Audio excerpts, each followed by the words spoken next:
Hakim-Hakim pasal 15. Simson melawan orang Filistin. Beberapa waktu kemudian, dalam musim menuai gandum, pergilah Simson mengunjungi istrinya dengan membawa seekor anak kambing, serta berkata, "Aku mau ke kamar mendapatkan istriku." Tetapi ayah perempuan itu tidak membiarkan dia masuk. Kata ayah perempuan itu, "Aku telah menyangka bahwa engkau benci sama sekali kepadanya. Sebab itu aku memberikannya kepada kawanmu. Bukankah adiknya lebih cantik daripadanya? Baiklah, kau ambil itu bagimu sebagai gantinya." Lalu kata Simson kepadanya, "Sekali ini aku tidak bersalah terhadap orang Filistin. Apabila aku mendatangkan celaka kepada mereka."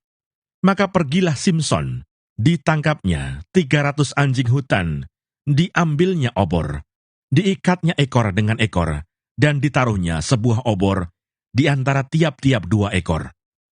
Kemudian dinyalakanlah obor itu, dan dilepaskannya anjing-anjing hutan itu ke gandum yang belum dituai kepunyaan orang Filistin. Sehingga terbakarlah tumbukan-tumbukan gandum dan gandum yang belum dituai, dan kebun-kebun pohon zaitun. Berkatalah orang Filistin, "Siapakah yang melakukan ini?"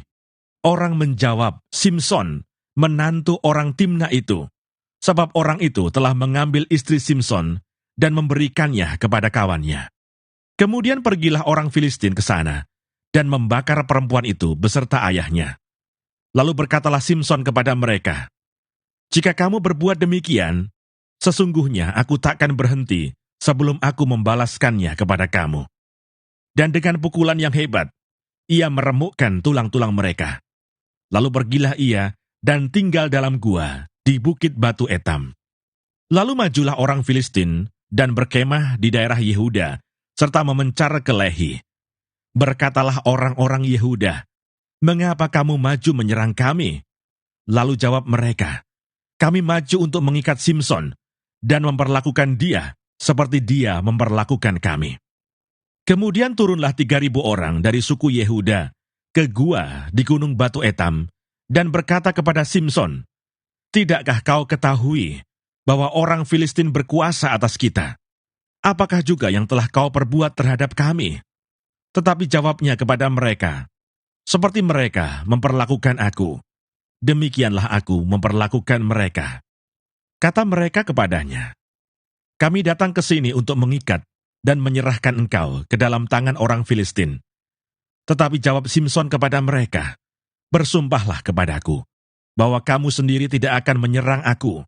Lalu kata mereka kepadanya, "Tidak, kami hanya mau mengikat engkau dan menyerahkan engkau ke dalam tangan mereka, tetapi membunuh engkau kami tidak mau."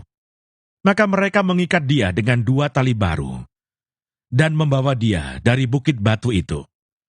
Setelah ia sampai ke Lehi dan orang-orang Filistin mendatangi dia dengan bersorak-sorak, maka berkuasalah roh Tuhan atas dia, dan tali-tali pada tangannya menjadi seperti batang rami yang telah habis dimakan api. Dan segala pengikatnya hancur, tanggal dari tangannya. Kemudian ia menemui sebuah tulang rahang keledai yang masih baru. Diulurkannya tangannya, dipungutnya, dan dipukulnya mati 1.000 orang dengan tulang itu. Berkatalah Simson, "Dengan rahang keledai, bangsa keledai itu kuhajar.